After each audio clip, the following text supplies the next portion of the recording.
no podía entrar, no me podía conectar. Vamos a dar inicio hoy a la última parte de la bolilla 4, o la unidad 4, que es recusación y excusación. Sí, en realidad hay un último punto que es el tema de los secretarios y funciones, secretarios y auxiliares letrados. Esto hicimos ya alguna mención en la clase pasada, que era la estructura de una dependencia judicial, sea un juzgado, sea un tribunal, sea una unidad funcional de instrucción, es decir, una fiscalía, eh, mismo en los órganos superiores, en la Cámara, en la Suprema Corte, siempre se repite una estructura básica o celular que es juez o tribunal, según fuera unipersonal o colegiado, y debajo hay funcionarios que son letrados, el secretario es el primero, y después los auxiliares letrados, o también en una época se los llamaba prosecretarios, y después están los empleados. El secretario es el máximo funcionario que hay debajo de los magistrados, del magistrado o los magistrados, juez o tribunal, ¿no? La función en realidad, si ustedes van al código, artículo, si mal no recuerdo, es el 37, el 38, con las funciones del 38, funciones del secretario, eh, parecería que son pocas, porque fíjense que el 38 lo que dice es suscribir cédulas, suscribir, expedir testimonios, agregar escritos, oficios, o informes, pericias, dar traslado de las mismas. Yo les agrego la que en teoría es quienes toman las audiencias testimoniales, pero en realidad esto toda la vida ha sido un poco una ficción, porque las audiencias las tomaba un empleado y el acta sí lo firmaba el secretario como si hubiese ocurrido delante de él. Esto con el protocolo de nueva gestión judicial, esto está cambiando, las audiencias ya las toma directamente el juez, ¿sí? Por lo menos en aquellos juzgados que están adheridos a este sistema. Y no, fíjate que no les da mucho más que esto. Entonces ustedes dirán, ¿y solamente esto hace el secretario? No, la verdad que en la práctica la función del secretario es otra. La función del secretario es un poco el que en la mano derecha del juez es el que organiza, normalmente, o por lo menos ahí está la idea, ¿no? Que organiza el juzgado desde la mesa de entrada para atrás, con el juez realiza el reparto de funciones. En un juzgado normalmente, en un juzgado civil y comercial, normalmente hay un reparto de tareas. Esto no está escrito en ningún lado, esto no está en la ley, no está en ninguna acordada. Pero normalmente hay empleados que están en la mesa de entrada, atendiendo la mesa de entrada, y hacen otras tareas como agregar cédulas, agregar los escritos que se van recibiendo, va a haber empleados que se encargan de despachar, de proyectar los despachos, los va a firmar el juez, obviamente, pero el juez no proyecta en la práctica todas las resoluciones judiciales, ¿sí? Entonces hay empleados que van a estar proyectando los despachos de sucesiones, hay otros empleados que van a estar despachando todos los procesos de ejecución, hay otros que van a estar despachando los procesos de conocimiento. En la época que las audiencias las tomaban los empleados, hay empleados que se encargan de tomar las audiencias, ¿sí? Hay una división de tareas. Esto es imprescindible, porque si no sería un caos. Piensen ustedes que en el juzgado es una suerte de pequeña unidad de trabajo, es una unidad de trabajo, si ustedes quieren, una pequeña empresa, es decir, y en todo lugar siempre tiene que haber un reparto de tareas, una distribución de tareas. Esto que inclusive que les acabo de decir, esto de que el jugador es una pequeña empresa, que puede sonar un poquito chocante al principio, no es descabellado, porque inclusive actualmente en la provincia de Buenos Aires, la Suprema Corte tiene un equipo que va entrevistándose, que va visitando los juzgados, va entrevistándose con los jueces y con los empleados, a los efectos de asesorarlos en una mejor organización del trabajo. Y el modelo que se toma, o al partir que se parte, o del que se parte, es precisamente el modelo de lo que es una organización interna en una empresa. Ustedes me dirán, no, bueno, una empresa tiene fines de lucro. No, y olvídense del tema de los fines. estamos hablando pura y exclusivamente de la distribución del trabajo. En este marco, la cabeza es el juez. El que le sigue es el secretario. Eh, Inclusive, y esto depende de cada lugar, hay lugares, ¿cómo se consigue trabajo? Uy, qué pregunta. En una mesa de entrada en un juzgado y si hay requisitos. Bueno, en realidad, ¿cómo se consigue trabajo? ¿Cómo se puede ingresar al Poder Judicial? La pregunta sería esa. Este, yo les voy, hay uno que se ríe, otro que se ríe. El ser conocido dijo otra. Bueno, lo dijeron ustedes, no lo dije yo. Contactos dice otra. Em, con dedocracia dice otro. Bueno, no hago más que leer el chat, aviso, ¿eh? Em, bueno, además de eso, em, el centro de estudiantes normalmente ha trabajado con un sistema de pasantías para poder cumplir pasantías ad honorem, obviamente. En los juzgados, normalmente en las pasantías los mandan al frente de batalla, que es la mesa de entrada. Eh, este, ya te contesto, Lorena, lo que me está preguntando. Y eso, bueno, eso va a quedar después a criterio del titular del órgano judicial si ustedes quedan o no. ¿Sí? Obviamente que quien propone, a ver, quien propone a un empleado judicial, quien lo designa en la provincia de Buenos Aires, quien designa a un empleado judicial es la Suprema Corte, por más bajo que sea el escalafón. ¿Sí?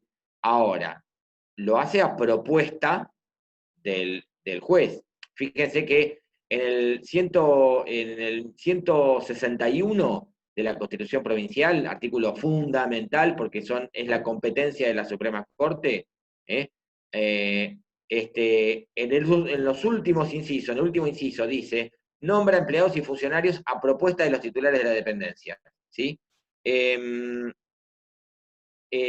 es así como en principio funciona, independientemente de que tengan que haber realizado el Poder Judicial organizado cursos de ingreso al Poder Judicial, rindiendo un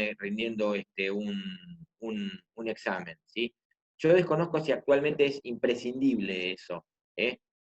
Creo que sí, a menos que tengan el título de abogado. Si tienen el título de abogado, obviamente que no, porque eso es mucho más que un simple curso de ingreso. ¿Sí? Pero entiendo que sí, que hay un curso de ingreso que se abre periódicamente, no sé, este año, con todo este contexto, y se hace el curso de ingreso, se aprueba el examen y quedan como una especie de base de datos, pero eso no necesariamente la aprobación del curso de ingreso les crea un, un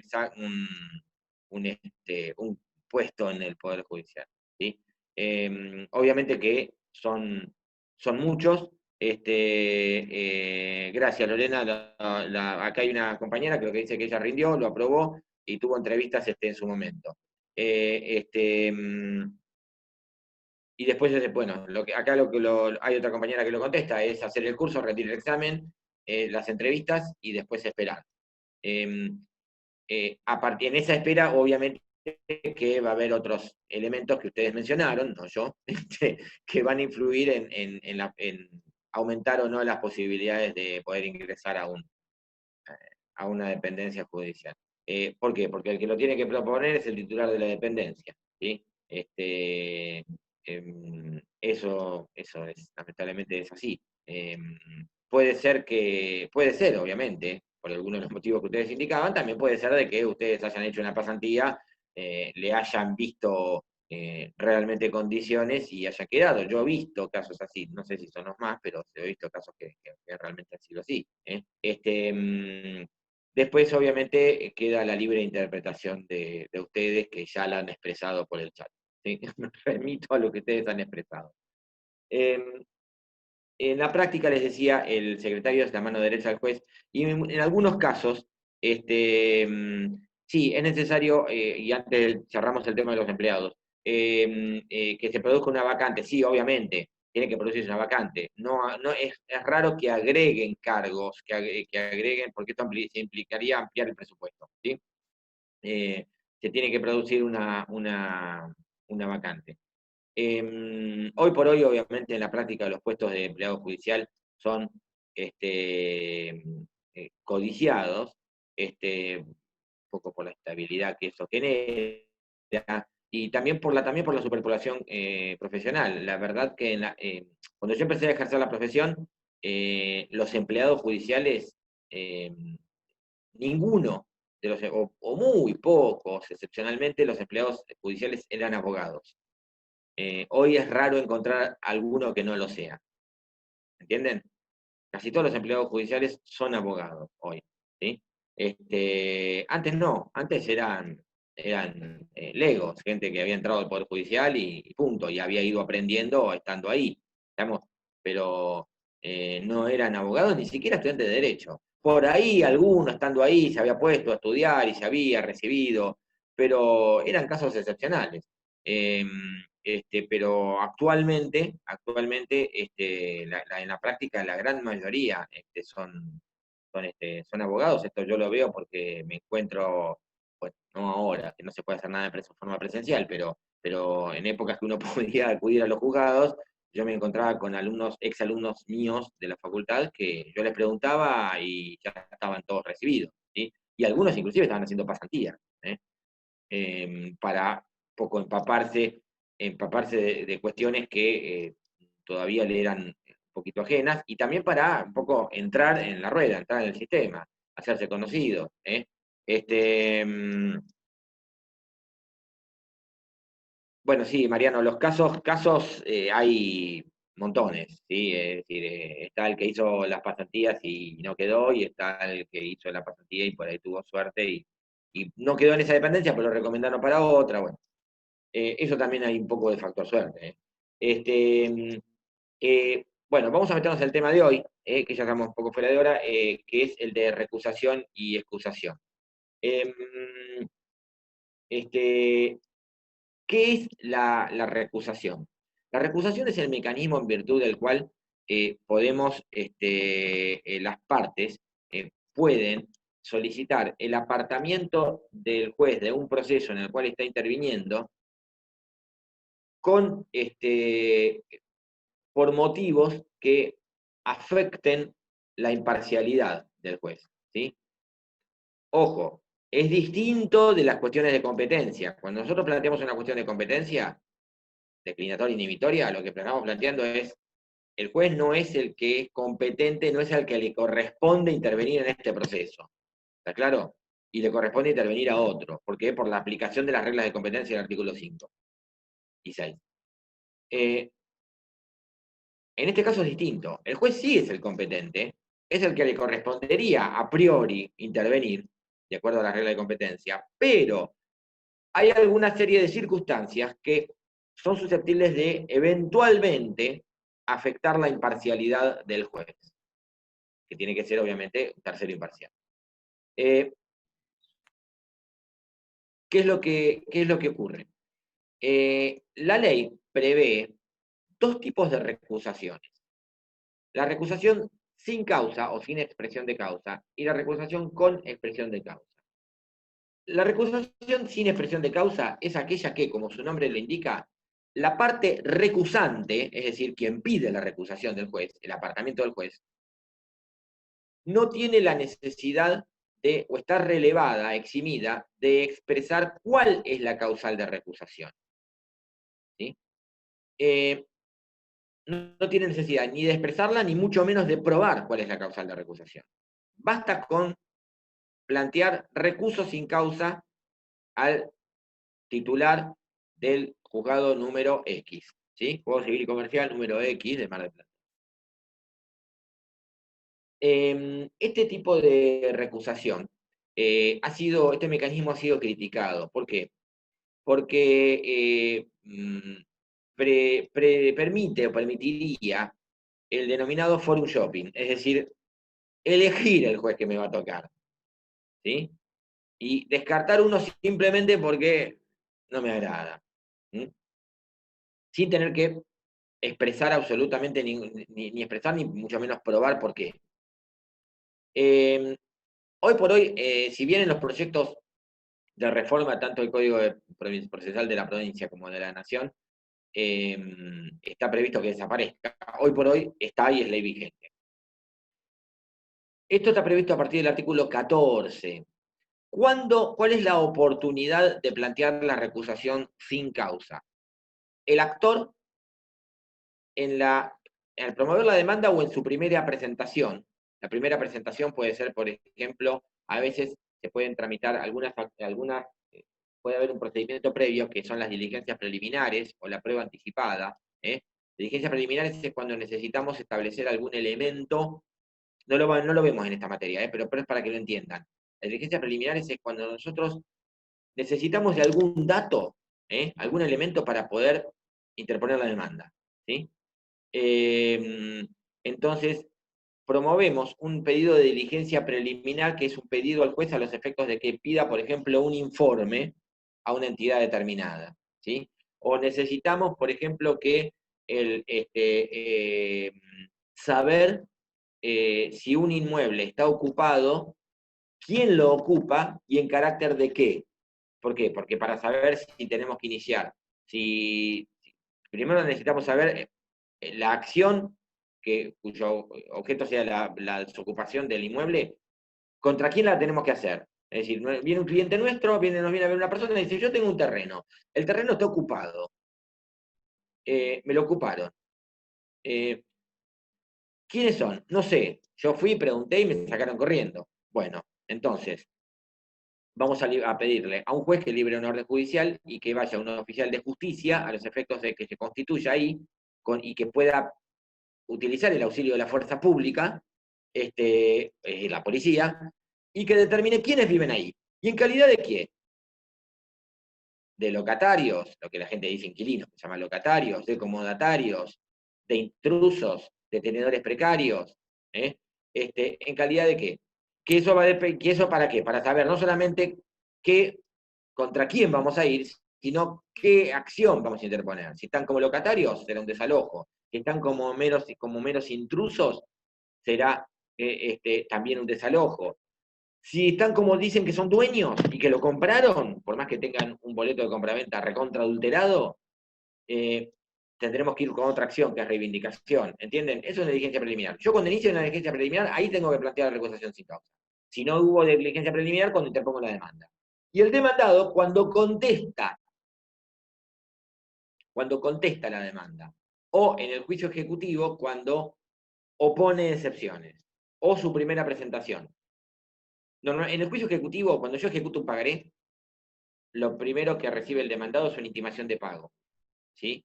Un mandamiento de intimación de pago. Y le dan 5 días para plantear sus defensas, que se llaman excepciones. Ahí es cuando tiene que recusar sin causa. O en su primera presentación, a veces, cuando en un juicio ejecutivo, cuando el título ejecutivo es un instrumento privado, antes del juicio ejecutivo tenemos que preparar la vía ejecutiva. Y lo citamos al deudor, presunto deudor, para que vaya al juzgado y diga si la firma le pertenece. Ese es el momento ese es el momento de recusar sin causa. Es decir, simplificando, la recusación sin causa tiene que ser en la primera presentación judicial de las partes, de la actora y de la demandada. ¿Sí?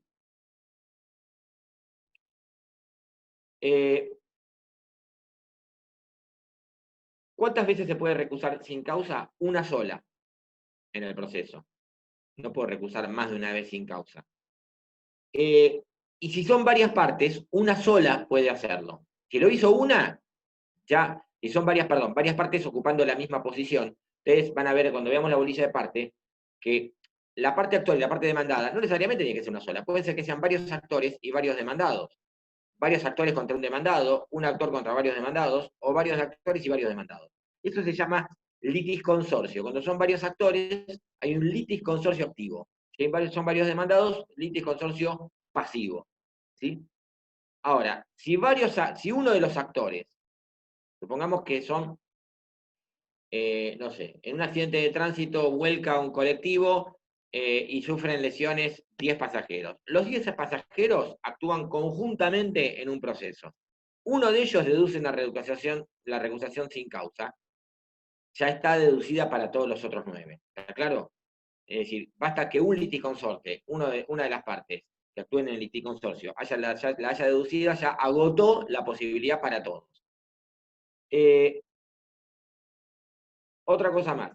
cuando deducimos la recusación sin causa, no es contra el juzgado, no es deduzco recusación sin causa contra el juzgado 8, no, es contra el juez, el titular del juzgado 8. La recusación es personal, no es al órgano, es a la persona, es al juez. ¿Está claro esto?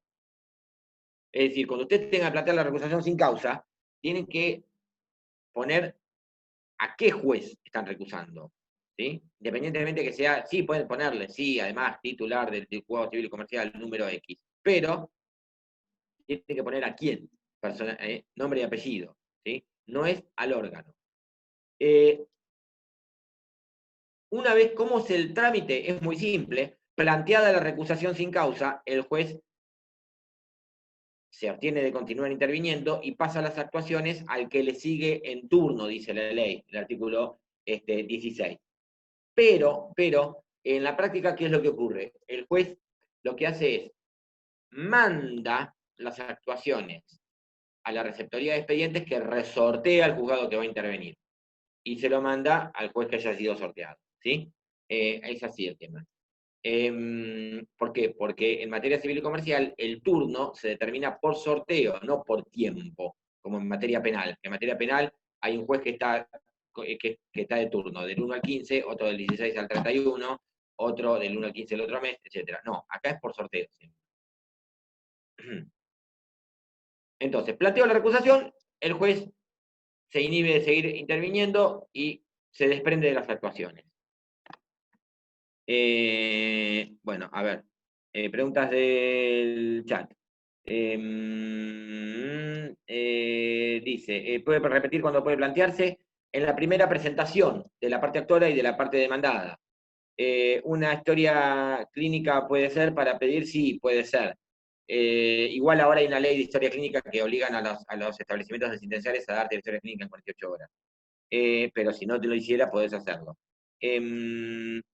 La contraparte acepta esta recusación, la contraparte no puede decir nada al respecto y el juez tampoco. ¿Sí?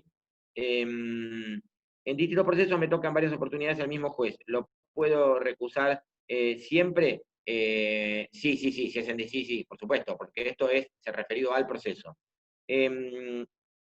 Ahora voy después con la audiencia. Otra cosa más. La recusación sin causa puede plantearse solamente respecto de jueces de primera instancia, no en Cámara y no Suprema Corte. ¿Sí? Solamente para jueces de primera instancia, recusación sin causa. Y yo les agrego otra cosa más. En los procesos de conocimiento, solamente para los jueces, en los casos, perdón, de juicios ordinarios. En sumario y sumarísimo, no. ¿Sí? En el Código de Nación, también descarta, el 14 del Código de Provincia es distinto del Código de Nación, en el último párrafo. El Código de Provincia dice que solamente para jueces de primera instancia, y después, en el 484, agrega que no se puede, perdón, el 484, sí, agrega que no se puede para el sumario, y por lo tanto tampoco para el sumarísimo. En el Código de Nación, el 14, agrega otra cosa. Dice, no se puede, en los juicios sumarísimos, ahí estaríamos igual, no se pueden los desalojos, recusar sin causa, no se pueden las tercerías, y no se pueden los procesos de ejecución.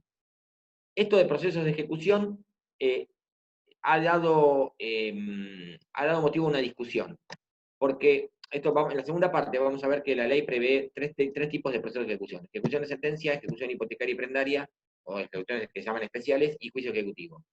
Para los tres vale la prohibición de recusación sin causa. Esto fue lo que está discutido en Nación. Hubo un plenario de la Cámara Comercial que dice, en ningún proceso de ejecución puede deducirse la recusación sin causa. Con lo cual, entre Nación y provincia hay una diferencia. En provincia podemos recusar sin causa en un juicio ejecutivo, por ejemplo. En Nación no.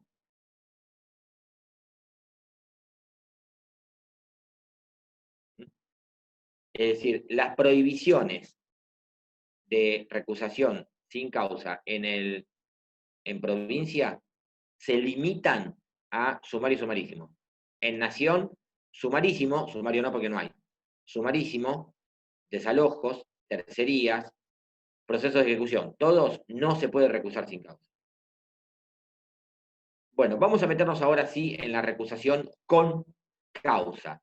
La recusación con causa es aquella en la cual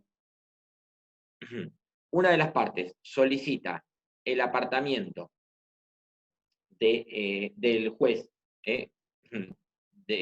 y a los efectos de que se abstenga de continuar interviniendo en el proceso, atento a la existencia de causales previstas por la ley que afectan su imparcialidad.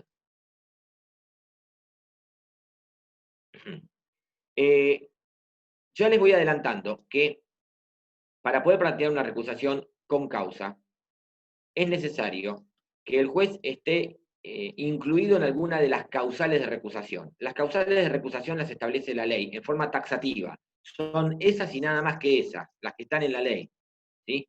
No otras, ¿sí? No puede esta lista que vamos a ver ahora, en un minuto, ser ampliada de ninguna manera, ¿sí? ¿Cuáles son y cuando alguien plantea la recusación, sobre esto vamos a volver en unos minutos, es necesario plantear expresamente cuando alguien pide una recusación, es necesario plantear cuál es la causal, y además, obviamente, que va a ser necesario, si el juez niega la existencia de esta causal, probarla, ¿sí? ¿En qué artículo están las causales? En el 17. Fíjense la primera. La primera es el parentesco. Parentesco en cuarto grado de consanguinidad. La consanguinidad es padres, abuelos, bisabuelos para arriba, hijos, nietos, bisnietos para abajo, ¿sí? Digamos, cada escalón, por así decir, constituye un grado. Es decir, si yo digo nieto, hijo, padre, abuelo, ahí ya tenemos 4 grados. Cuarto grado de consanguinidad y segundo de afinidad. Afinidad es los parientes, los que llaman vulgarmente parientes políticos, los parientes del cónyuge, el cuñado, ¿sí? Cuñado, sobrino, ¿sí? Son 2 grados de afinidad.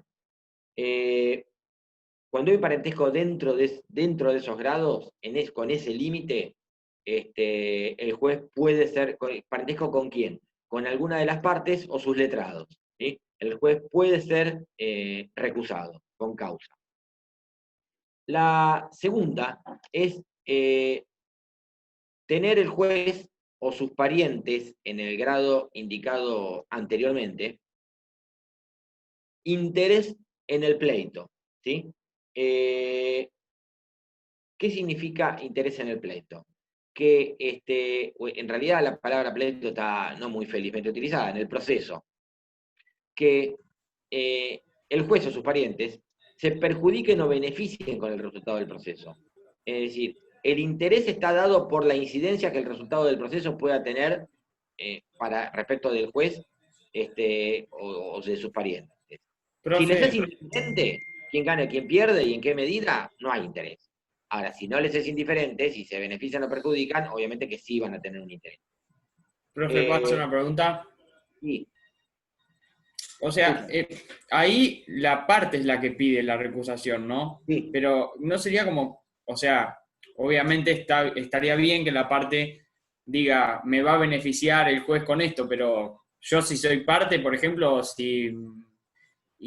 y sé que el juez me va a beneficiar, no me conviene decir que el juez se recuse. ¿Se entiende a dónde voy? sí. Sí, vos decís que si el juez estaría, digamos, del mismo lado que la parte recusante, es decir, si la Claro, parte, eso, a esto te estás refiriendo, sí, es probable que sea así y también es muy probable que sea la otra parte la que plantee la recusación en ese supuesto. ¿eh? Pero también podrían hacerlo por una cuestión de buena fe procesal, ¿sí? Ustedes dirán, bueno, es un poco ingenuo el planteo, pero también obviamente que podrían hacerlo. Pero está bien, está muy bien la pregunta. Lo mismo si el juez o sus parientes tienen alguna sociedad con alguna de las partes, dice, excepto que la sociedad fuera anónima. Acá esto no es muy feliz, porque que una sociedad sea anónima no necesariamente provoca que el vínculo sea mínimo entre los socios. Porque la verdad que un kiosco puede ser una sociedad anónima. Un kiosco con 2 socios puede ser una sociedad anónima. ¿Sí? La gran mayoría de las sociedades anónimas en nuestro país son sociedades cerradas y además familiares, pero la mayoría son cerradas. ¿Sí? ¿Qué son cerradas? Sociedades que no cotizan en bolsa. El 99,99% de las sociedades que existen en el país. Entonces, sinceramente, plantear que como el juez es socio de una de las partes, pero la sociedad es anónima, entonces, bueno, no hay riesgo de que haya imparcialidad, es un poco ingenuo, me parece. ¿Sí? Pero así está en la ley. 3.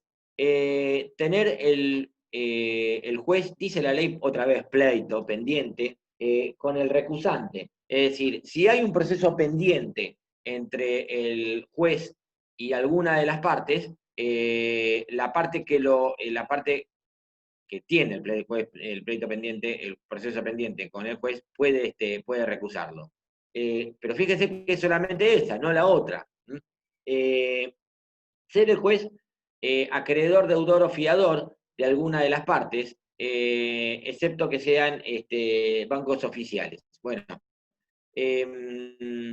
supongamos que el juez sacó un crédito en el Banco de la Provincia de Buenos Aires. El crédito lo está pagando, pero hoy por hoy es deudor, ¿sí? Lo está pagando puntualmente, pero hoy por hoy es deudor. No moroso, pero deudor. Esto no impediría que el juez pueda intervenir en aquellos procesos donde el Banco de la Provincia de Buenos Aires sea parte, ¿sí? Que normalmente son muchos. ¿Por qué? Porque es un banco oficial, ¿sí?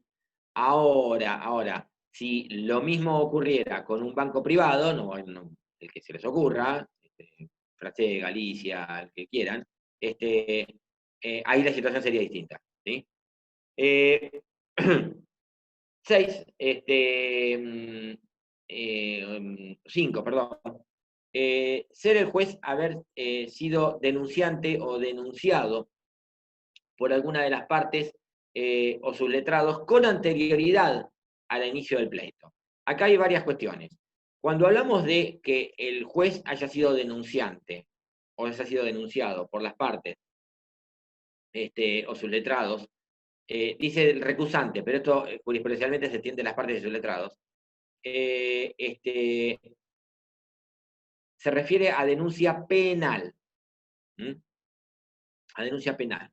Una denuncia en otro órgano, por ejemplo, una denuncia de tipo disciplinaria, que el juez, por ejemplo, haya realizado con anterioridad una denuncia a un abogado ante el Tribunal de Disciplina del Colegio de Abogados, no es causal para que ese abogado de ahí en más lo empiece a recusar.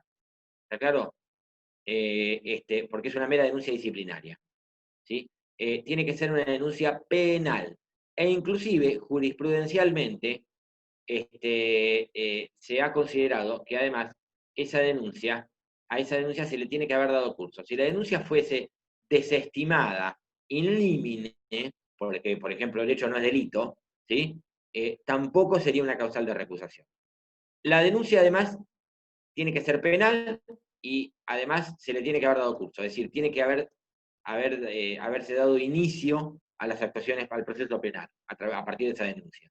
Y además tiene que ser antes del inicio del proceso. ¿Por qué? Bueno, y esto para evitar a los pícaros, es decir, si yo entonces, porque si fuera así, de lo contrario, cuando en el medio de un proceso y a mí no me gusta cómo está resolviendo el juez, o entiendo que el juez está resolviendo en contra de mis intereses, o no me gusta el criterio que tiene, hago una denuncia penal, por más descabellada que sea, y con eso me lo saco de encima.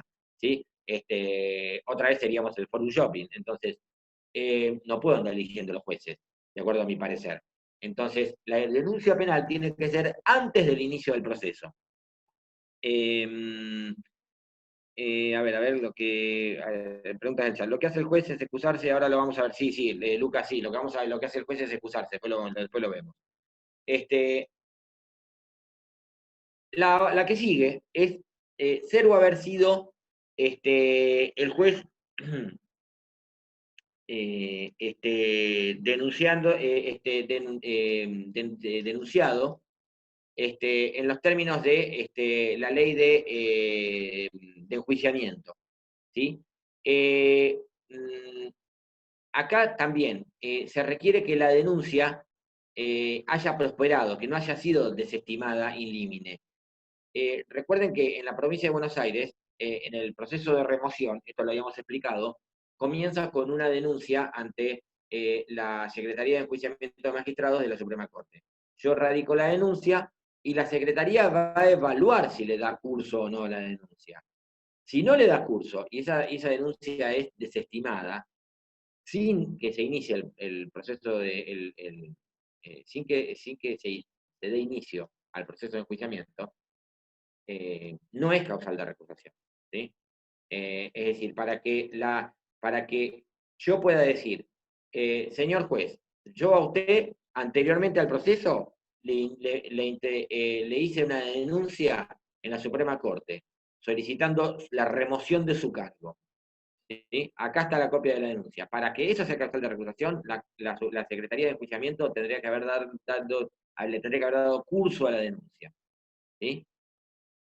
Y tendría que haber eso generado o terminado en un proceso de remoción, que aunque esté en trámite y aunque al final no lo remuevan, ¿está claro?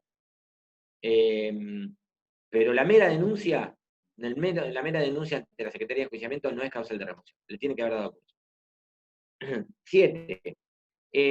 Ser o haber sido, dice defensor, en realidad es abogado, patrocinante o apoderado de alguna de las partes en este proceso, o haber emitido opinión. Puede ser de que no haya intervenido en el proceso, pero sí hubiese emitido opinión antes del proceso. Supongamos que el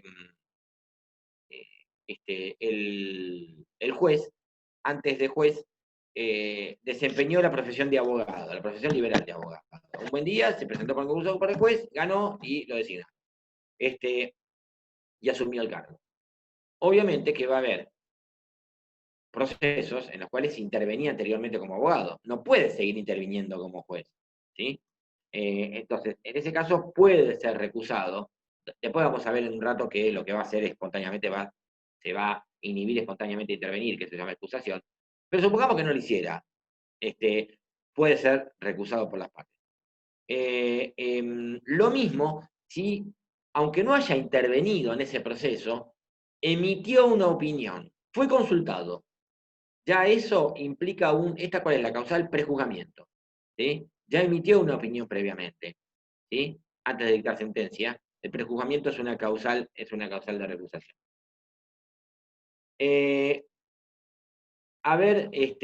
Esto puede ser que el juez, en el marco de un proceso, también adelante su opinión, y emite una opinión antes de la sentencia. Esto también es prejuzgamiento, y eso también puede ser causal de recusación. Haber recibido de beneficios de importancia por parte de las partes. Bueno, acá usted me dirá, ¿qué es un beneficio de importancia? Bueno, esto es muy subjetivo, muy gris. Pues le tiene que haber donado un departamento para que sea de importancia, le tiene que haber regalado un auto para que sea de importancia. Em, la ley, la verdad, no lo establece y esto va a ser a criterio del juez que tenga que resolver la recusación.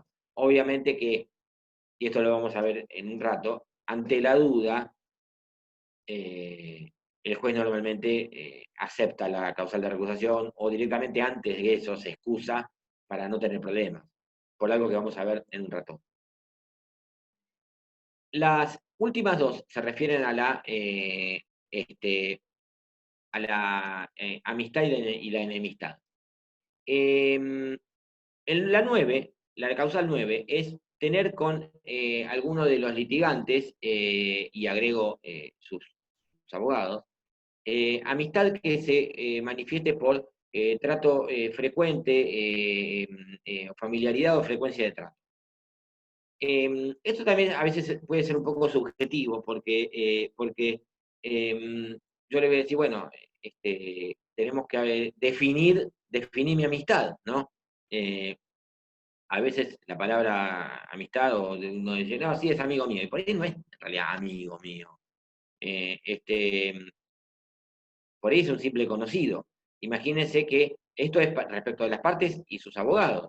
Eh, Normalmente el abogado, perdón, el juez a los abogados los conoce a todos. Ahora, con algunos, con todos va a tener un trato profesional, que puede ser todo lo cordial que ustedes quieran, pero no necesariamente eso es una amistad, ¿sí?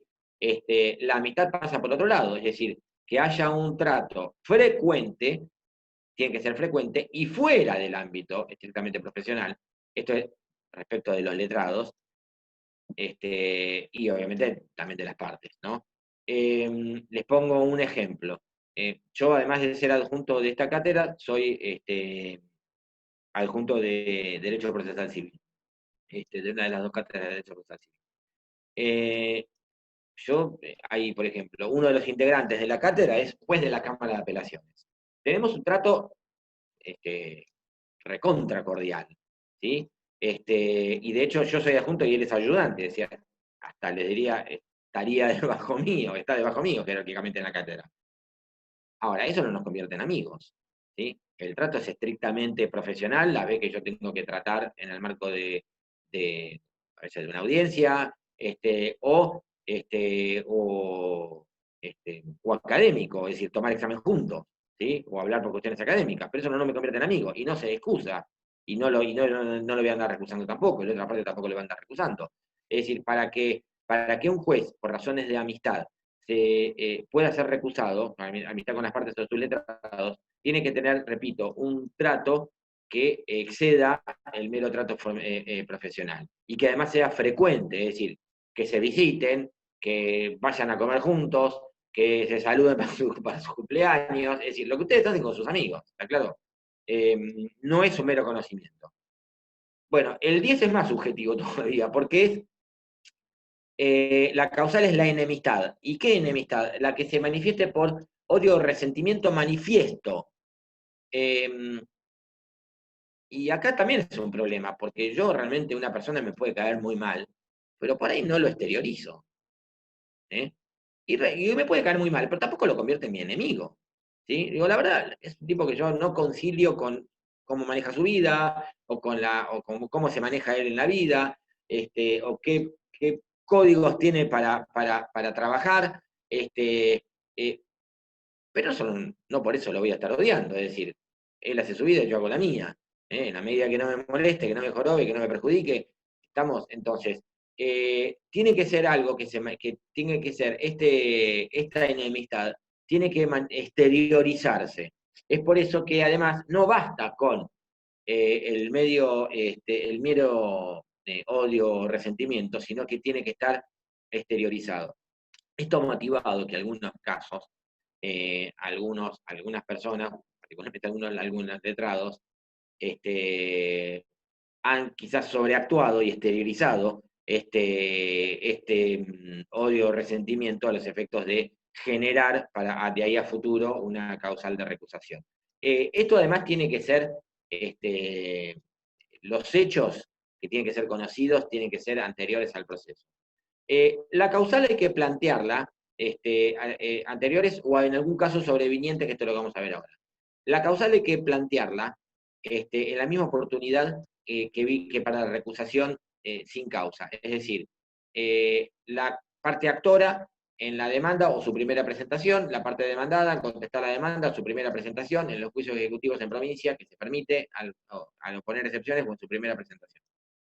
O si es una causal sobreviniente, una causal que aparece durante el transcurso del proceso, dentro de los 5 días de haber sido conocida. Esto es lo que dice el artículo 18.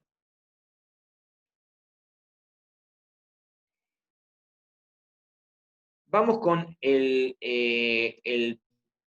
repito, causal anterior al proceso, primera presentación, causal sobreviniente dentro de los 5 días de que ocurrió o fue conocida. Profe, perdón, ¿Cómo es tengo una pregunta. el trámite de la recusación de recusación con causa.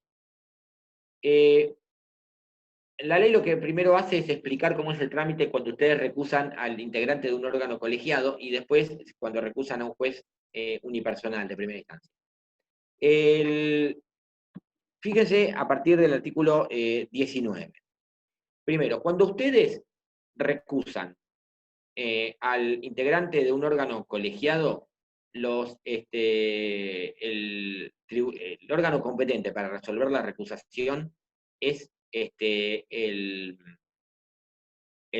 resto del tribunal, el resto de los integrantes. Es decir, si yo deduzco una recusación sin causa contra un miembro de la Cámara de Apelaciones, ¿quiénes la van a resolver? Los otros integrantes de la Cámara de Apelaciones. Si yo interpongo una recusación, deduzco una recusación sin causa contra un miembro de la Suprema Corte, ¿quién lo va a resolver? Los otros miembros de la Suprema Corte. En el caso de los integrantes de la Cámara de Apelaciones, es los otros miembros de la sala. Ustedes me dirán, ¿y si es la sala de Mar del Plata, la Cámara de Mar del Plata, donde las salas son de 2 miembros, la decide el otro miembro y el presidente, ¿sí? Quien esté ejerciendo la presidencia. ¿Cuál es la carga? ¿Cómo es la forma de deducirla? Fíjense el artículo 30. Quien plantea una recusación tiene que, en el pedido de recusación, tiene la carga de expresar cuál es la causal, que tiene que ser una causal del artículo 17. Y además, ahí mismo tiene que ofrecer toda la prueba de la que intente valerse. ¿Sí?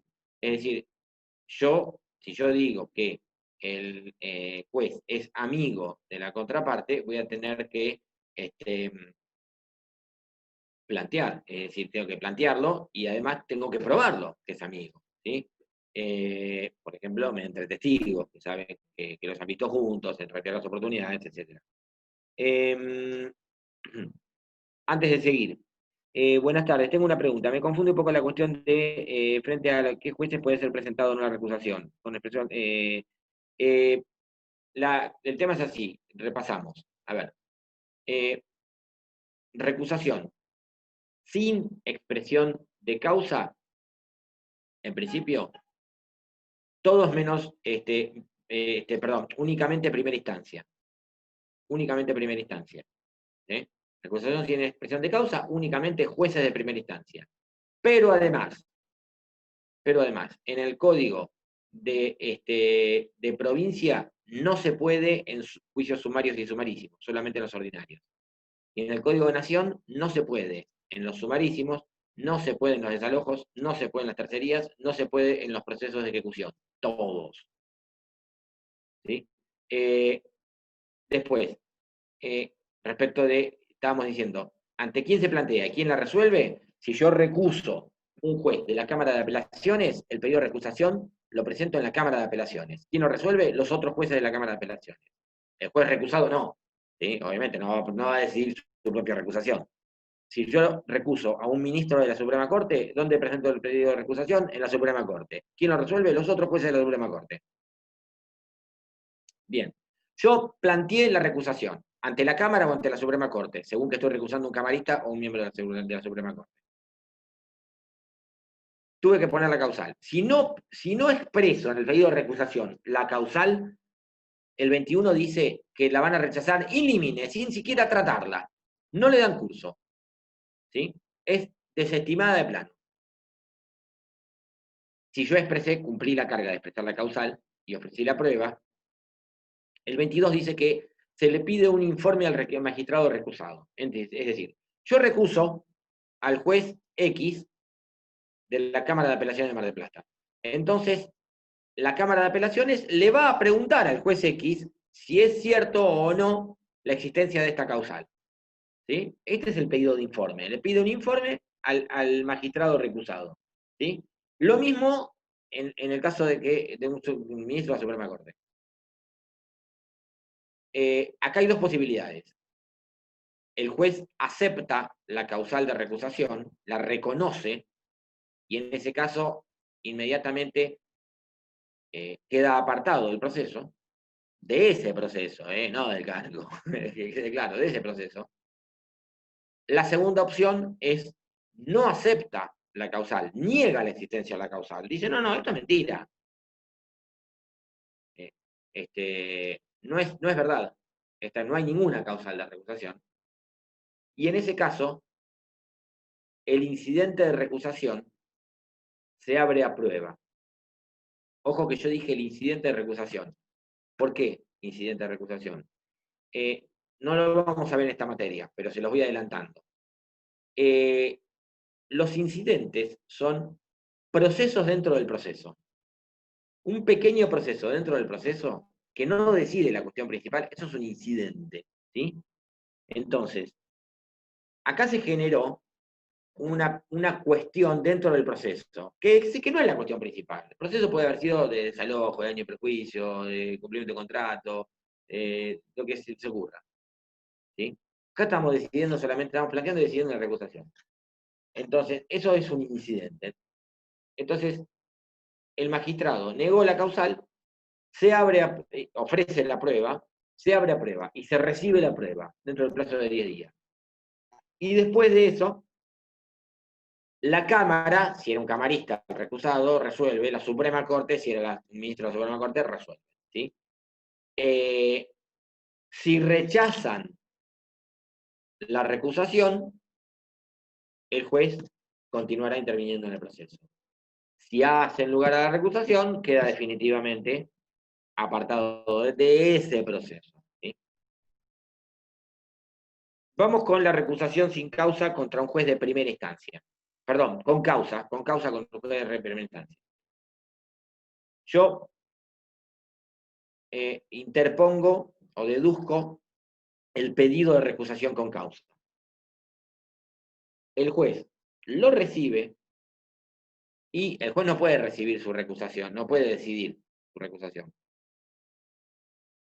Eleva las actuaciones a la Cámara con un informe donde va a decir si la causal es verdadera o no es verdadera, ¿sí? Es decir, yo deduzco la recusación, el juez la recibe el escrito pidiendo la recusación y va a redactar un informe a la Cámara donde dice, hay dos opciones, que diga, sí, reconozco que la existencia de la causal. Opción 1. Opción 2, no, niego la existencia de la causal, ofrezco prueba. Y ofrece sus pruebas. El expediente va a la Cámara de Apelaciones, esto es lo que dice el 26, ¿sí? 26 y 27. Lo recibe la Cámara. Si el juez admitió la causal, opción 1, la Cámara hace lugar a la recusación y decide el apartamiento del juez de ese proceso. Y manda las actuaciones al juez que le siga en turno. O continúan las actuaciones al juez que le sigue en turno.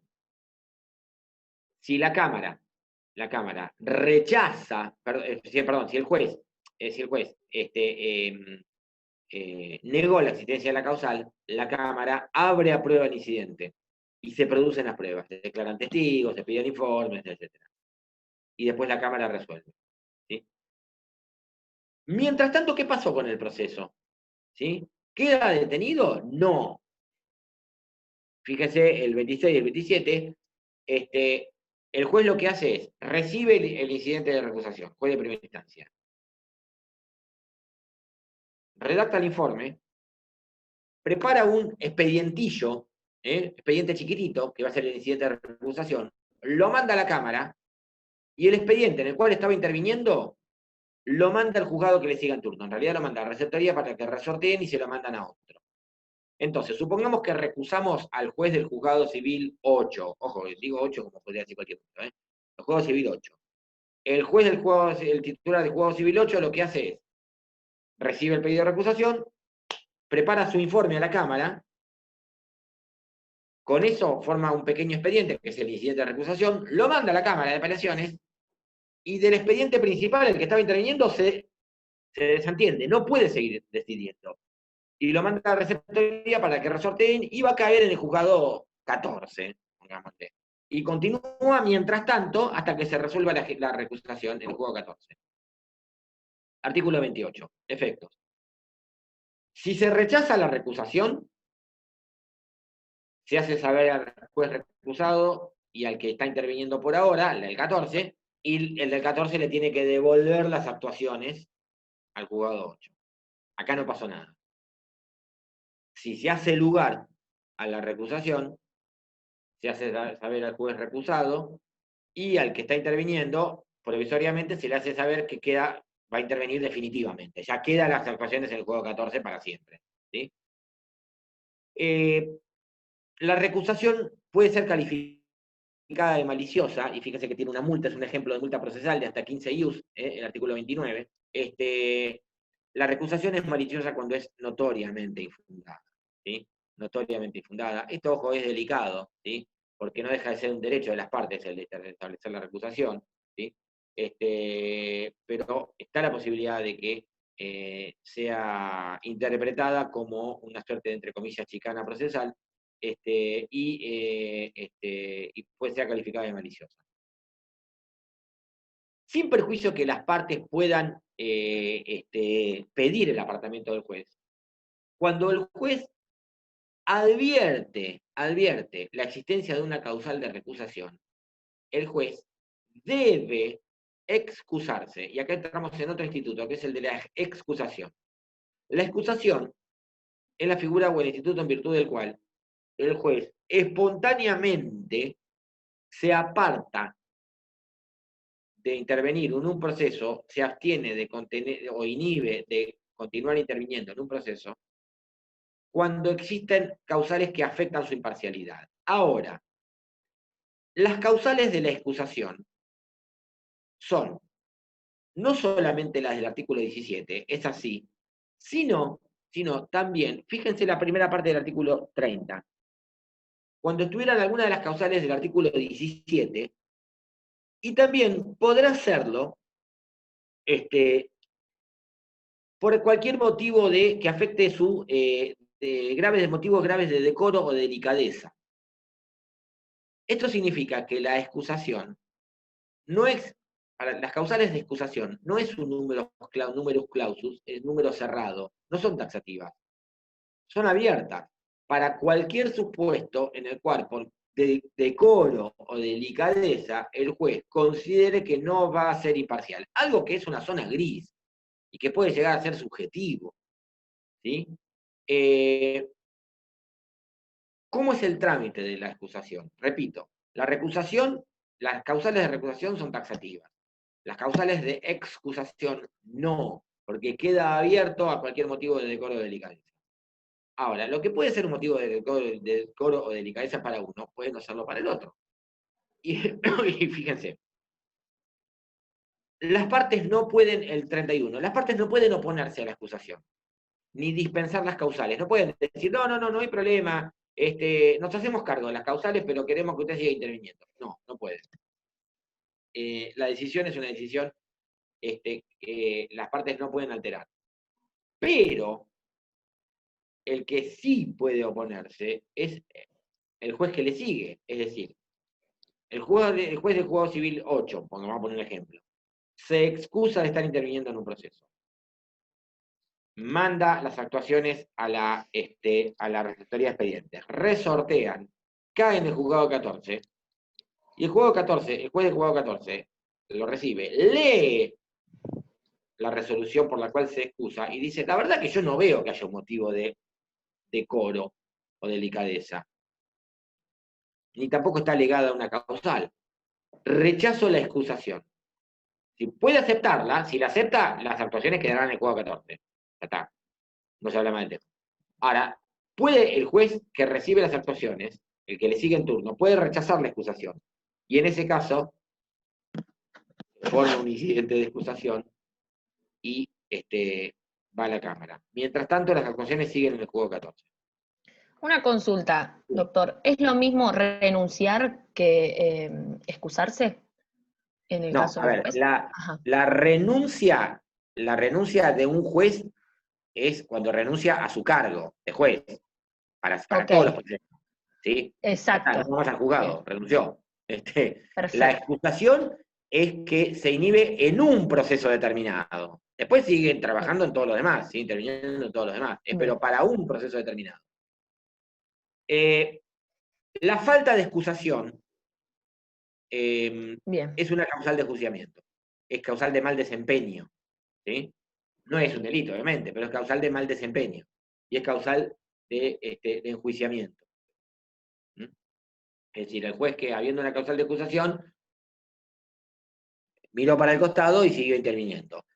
Ojo, puede ser en algunos casos que los jueces, a veces pasa que en el cúmulo de trabajo no advierten la causal. Imagínense que en un juego civil y comercial hay 15.000 expedientes tramitando. Es imposible que se dé cuenta todas y cada una de las partes que intervienen. El juez muchas veces firma las resoluciones judiciales y mira el contenido de la resolución, mira el expediente, pero no está pendiente de los apellidos de quién interviene. Y por ahí resulta que son conocidos, o es un caso en el cual pudo haber, si era abogado, pudo haber tenido alguna vinculación. Entonces, por eso se le puede pasar una causal de excusación. Esto puede ocurrir. A veces es un poco, cuando claramente no está inadvertida la causal, uno a veces, por una cuestión hasta de cortesía, le sugiere, es decir, que pide la excusación del juez, que en realidad está mal hecho. Yo pido la recusación, la excusación es espontánea, pero a veces es una especie de como de recordatorio, decir, señor juez, advierta que habría una causal de excusación para que usted se excuse. Entonces el juez dice, sí, advirtiendo en este acto que hay una causal de excusación, excuso. ¿Tá? Pero puede pasar que ocurre, no es que cualquier falta de excusación es motivo necesariamente de enjuiciamiento. ¿Sí?